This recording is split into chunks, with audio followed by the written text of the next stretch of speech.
Hello to all. So very good evening everyone. कैसे हैं आप लोग? बढ़िया, मस्त, मज़े में। मैं उम्मीद कर रहा हूं कि आप अपनी तैयारी को बढ़िया से लेके चल रहे हो।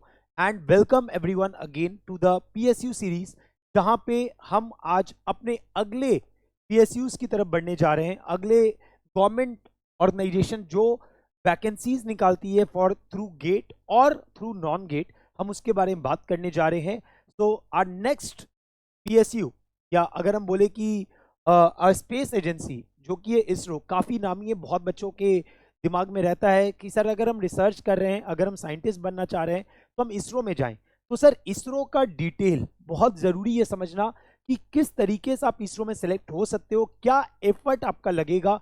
तो इन डिटेल हम इसके बारे में अभी आपसे बात करने जा रहे हैं। तो मेरे दोस्त, अगर हम इसरो के बारे में बात कर रहे हैं तो ISRO is a national space research agency जो 1969, दैट इज 1969, 1969 में आपका बना था बाय डॉक्टर विक्रम साराभाई, है ना।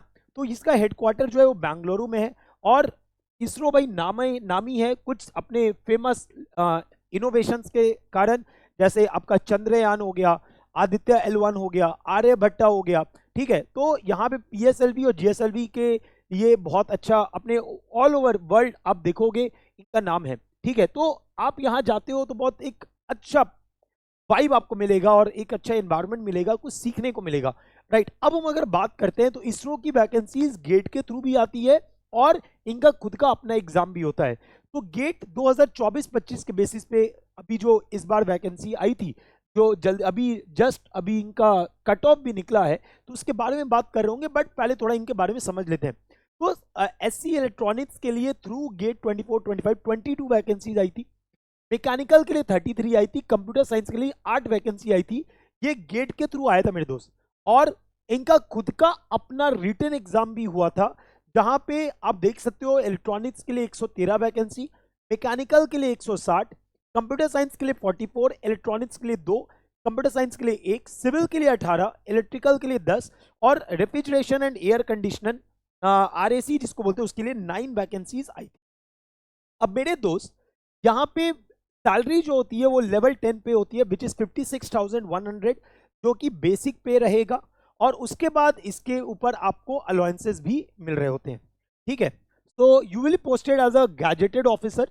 ठीक है, यू विल पोस्टेड, आप जब सेलेक्ट हो जाओगे you will posted as gazetted officer. और के बाद आप आगे देख सकते हो कि अगर हम इसके सिलेक्शन प्रोसेस का बात करें, अब इसको दो पार्ट में बांटेंगे सर। पहला पार्ट जहां पे गेट के थ्रू होगा, दूसरा पार्ट जो कि नॉन गेट होगा, मतलब इनका खुद का एग्जाम। तो अगर हम गेट के थ्रू बात करते हैं तो गेट के थ्रू आपको क्या देखने को मिल रहा है कि they are going to call based on your GATE marks. वो आपको सेलेक्ट करेंगे और इंटरव्यू के लिए बुलाएंगे इन अ रेशियो ऑफ 1:7। मतलब अगर 2 सीट अवेलेबल है तो 14 कैंडिडेट्स को बुलाया जाएगा फॉर द इंटरव्यू। ठीक है बात। अब उनमें से वो 2 कैंडिडेट को सिलेक्ट किया जाएगा। अब यहां पे आप इंटरव्यू में भी, यहां पे इन्होंने बाइफर्केशन किया हुआ है कि इंटरव्यू में किस तरीके से आपको एसेस किया जाएगा। पहला, योर एकेडमिक नॉलेज 40 नंबर, क्योंकि 100 नंबर का आपका इंटरव्यू हो रहा है, तो 40 नंबर आपको टेक्निकल के लिए एक्सेस किया जाएगा। 40 में आपको नंबर दिया जाएगा टेक्निकल में।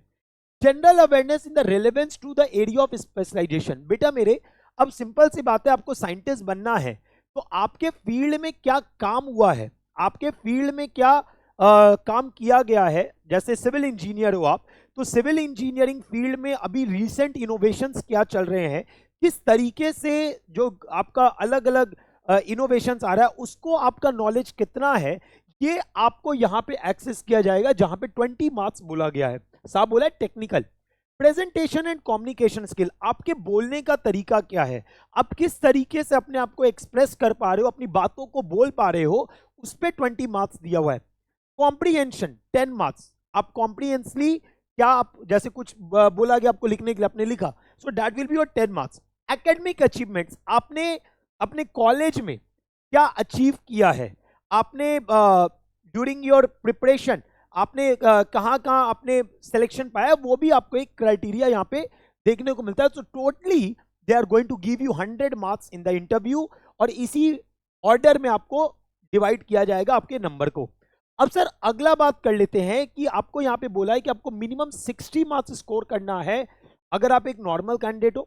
अगर आप पीडब्ल्यूबीडी कैंडिडेट हो तो मिनिमम आपको 50 मार्क्स स्कोर करना है इंटरव्यू में। तो उसके बाद जो फाइनल रिजल्ट आएगा उसमें 50% वेटेज दिया जाएगा गेट स्कोर पे एंड 50% वेटेज दिया जाएगा इंटरव्यू पे। तो ये आपका रहेगा थ्रू गेट, ठीक है। अब अगला हम बात कर लेते हैं, ये हमारी बात हो गई कि गेट के थ्रू क्या होगा। अब ये मेरा नॉन गेट है।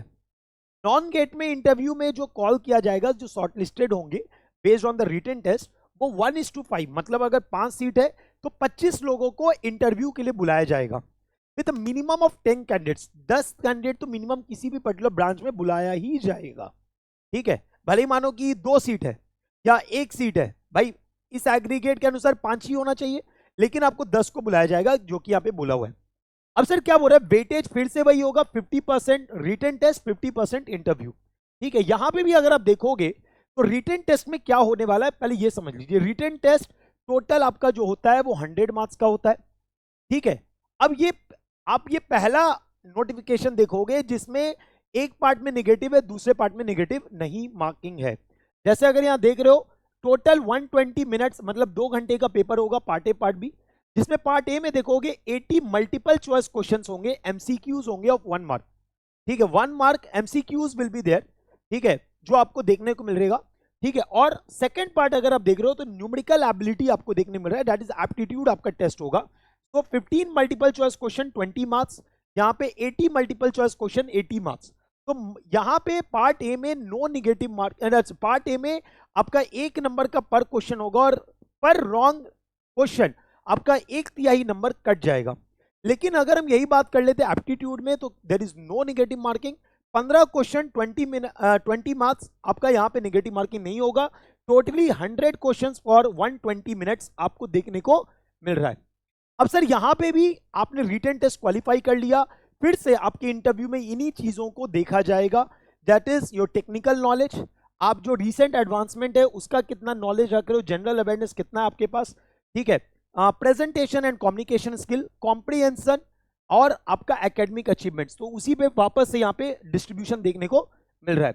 अभी 2025 का रिटन टेस्ट का रिजल्ट आया है, ठीक है, जो कि बच्चों को इंटरव्यू के लिए कॉल किया गया है। तो मेरे दोस्त अगर आप सिविल के लिए बात कर रहे हो तो टोटल मार्क्स ऑब्वियस बात है 100 नंबर का था, तो 80 मार्क्स पे आप समझो कट ऑफ आया है। ये रिटन टेस्ट की बात हो रही है, मतलब 2 घंटे में 100 नंबर का पेपर हुआ और 100 नंबर के पेपर में बच्चा 80 तक स्कोर किया तो उसको कट ऑफ में डाला गया है और उनको बुलाया गया है। मतलब तुम ये समझ लो कि टोटल कितना सीट था, 18 सीट था। आप देखो यहाँ पे आपको टोटल सिविल में कितना सीट दिया, सिविल में टोटल सीट आपको जो रिटन टेस्ट के लिए था दैट इज 18, और क्या बोला कि हम कितने को बुलाएंगे 1:5, मतलब 90 कैंडिडेट को बुलाया गया। बोलो हाँ या ना, 90 कैंडिडेट को बुलाया जा रहा होगा, अराउंड 90 कैंडिडेट्स को बुलाया जाएगा फॉर द इंटरव्यू। सिंपल सा जो रेशियो इन्होंने बोला है, बेस्ड ऑन दिस मैं अभी बात कर रहा हूं। तो 90 candidates will be call for the interview, ठीक है। अब 90 कैंडिडेट्स का जो स्कोर होगा, अगर हम अनरिजर्व में बात कर रहे हैं तो 80 के अराउंड होगा। अगर एससी है तो 67.73, कम नहीं है मेरे दोस्त, एससी के लिए कम नहीं है, मैं पहले बता दे रहा हूं। एसटी के लिए 68.7, ओबीसी के लिए 77.37, ईडब्ल्यूएस के लिए 75.38 और पीडब्ल्यूबीडी के लिए 53.06। अब इस कट ऑफ से समझ में आता है सर कट ऑफ तो हाई गया है, कट ऑफ हाई गया है। कट ऑफ हाई जाने का बहुत सारा रीजन हो सकता है। पहला रीजन ये होता है कि हो सकता है पेपर आसान हो। दूसरा रीजन हो सकता है कि हमने पढ़ाई इतना अच्छे से दिया है कि बच्चा वहां कम टाइम में ज्यादा अच्छा परफॉर्म करके आ रहा है ना। तो दोनों रीजन पॉसिबल है, बट पहला रीजन ज्यादा सतर्क होता है कि क्वेश्चन ऐसा आ रहा है जो बना बनाया बन सकता है, लेकिन ये हर जगह नहीं देखा गया। सिविल में ऐसा था, इलेक्ट्रिकल में जनरल कट ऑफ देखिए 59.37 है, मतलब स्कोर करना मुश्किल था। आरएसी में 65.72, अगेन मुश्किल था। Architecture 56.08, civil PRL 73.37। अब भाई साहब यहां तो गड़गड़ मचा दिया जो इन्होंने दिया डाटा। इलेक्ट्रॉनिक्स में 98, भाई साहब कुछ होता है यार। मैकेनिकल में 99, समझो 100 नंबर में 98, 99। तो इससे ये समझ में आ रहा है कि भैया कंपटीशन का लेवल बहुत बढ़ गया है और हमको मेहनत अब ज्यादा करना पड़ेगा अगर हमको इन सब जॉब्स में जाना है, क्योंकि अब ज्यादा बच्चे को ये सब इंफॉर्मेशन पहुंच रही है, और जितना इंफॉर्मेशन पहुंचेगी उतना बच्चा अप्लाई करेगा और अपना प्लेसमेंट लेगा। तो भैया मेहनत से नहीं भागना है, मेहनत करते रहिए। और मैं पहले बोल रहा हूँ, ये एक दिन की तैयारी नहीं होती है, जो बच्चा साल भर लगा रहता है, एफर्ट लगाते रहता है, उन्हीं का होता है ज्यादातर। ठीक है, रेयर आप देखोगे 1000 में एक बच्चा ऐसा हुआ जो 2 महीना 3 महीने पढ़ाई किया और उनका सिलेक्शन हो गया। ठीक है, तो इलेक्ट्रॉनिक्स में जो गेट के कट ऑफ से आया, इलेक्ट्रॉनिक्स में 721, मैकेनिकल में 801 और कंप्यूटर साइंस में 813। Again the cut off is high, मैं पहले बता दे रहा हूं, कट ऑफ कम नहीं है, कट ऑफ ज्यादा है। मतलब यह है कि अगर आपको इन सब जॉब्स में जाना है तो आपको मेहनत भरपूर करनी है, तभी होगा। तो इसका जो लगभग फॉर्म आता है 27 मई के अराउंड आ जाता है। ठीक है, 27 मई के अराउंड आपको, मतलब मई के एंड में आपको ये 2026 का भी जो नोटिफिकेशन आएगा, मई के एंड में आपको ये नोटिफिकेशन दिखने मिल जाएगा। और लगभग आपका 20 दिन का टाइम आपको मिलेगा फॉर्म भरने के लिए। ठीक है, लास्ट डेट ऑफ पेमेंट आपका 18/6 है। ठीक है, रिटन टेस्ट आपका लगभग ये जो होता है ये अक्टूबर के अराउंड होगा। यस, तो मेरे बच्चे जो भी अभी आगाज बैच या आरंभ बैच में ज्वाइंट हो, ठीक है, तो अक्टूबर एंड तक मैं आपका सिलेबस पूरा करा दूंगा। ठीक है, तो आप इन सब एग्जाम्स में आराम से बैठ सकते हो, इनके रिटन टेस्ट में आप आराम से बैठ सकते हो। और रिटन टेस्ट का रिजल्ट आपका 29 जनवरी को, जैसे आपका कल डिक्लेयर हो गया था। तो मेरे दोस्त, इस तरीके के एग्जाम्स को करने के लिए हमको पहले से प्रिपेयर करना है। अब सिंपल सा बात है, जो बच्चा अभी तक अपनी तैयारी स्टार्ट नहीं किया है, अब उसको क्या होगा, उनको अटेंड करना पड़ेगा अगले साल। मानो आज आपने तैयारी नहीं स्टार्ट की, आपको अक्टूबर तक आपका सिलेबस पूरा ही नहीं है, बहुत बच्चे सिलेबस करके बैठे हैं, तो भाई वो अक्टूबर में एग्जाम लिखेंगे, उनका सिलेक्शन होने का चांस बढ़ेगा। अगर आपने प्रिपरेशन ही स्टार्ट नहीं किया है तो आप कैसे एक्सपेक्ट कर सकते हैं कि आपके कॉल आ जाएगा? नहीं आएगा ना यार, फिर आपको अगले साल का वेट करना पड़ेगा। तो इसलिए मैं बोलता हूं, समय पे अपनी तैयारी स्टार्ट करो, ताकि ज्यादा से ज्यादा एग्जाम लिख पाओ और सही समय पे अपना सिलेक्शन ले पाओ। ठीक है सर, तो थैंक यू सो मच। तो इसी तरह इंफॉर्मेटिव वीडियो के लिए बने रहिए, पढ़ाई करते रहिए, और मिलते हैं आपसे अगले सेशन में। Till then bye bye.